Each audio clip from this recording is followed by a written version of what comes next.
videographer ko. Lahat kami videographer ko. Wala na, kami na lang. Nauli, guys. Posisyon natin. Sige na. So yan na guys, yung cashier natin, systematic na tayo. Meron na tayong POS.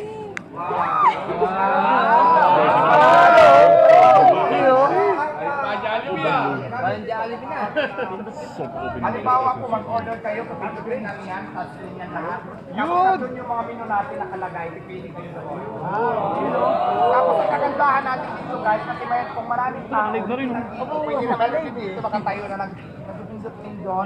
Lahat kung ano yung mga order nyo, uliktado na yun dito. Para pagdating nyo dito, nakalidi na yung order nyo. Gano'n na po siya ka-high-tech yung Diwata Paris. Tapos syempre pa, ito yung kitchen pa lang itong pinakita ko. Dito naman tayo sa dine-in area. Siyempre, after natin yung sa kitchen na doon tayo, ito na po yung dine-in area natin.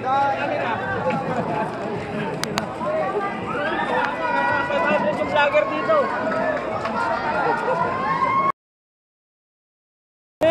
Ayan na. Oh, yung videographer na, wala.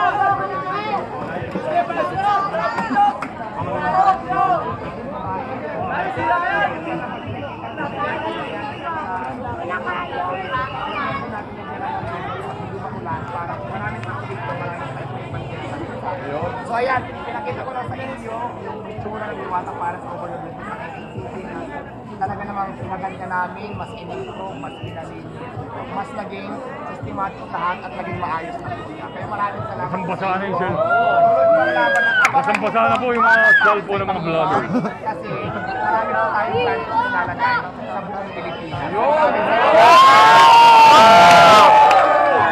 Ayan, vloggers, pwede na kayo mag-video dyan, mag-content dyan, kahit sa sulok dyan. So, pray na po sa lahat kayo. Mga master naman!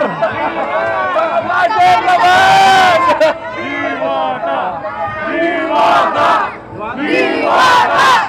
Diwata! Kasi ang labas niya! Diwata! Laban lang! Paano mo may mamnakaw pa ng video niya? Madami na yan! Ayan ang mga gwapong mga vlogger natin, no?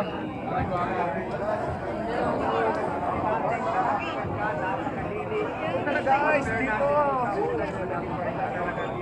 High-tech na lahat ng gamit.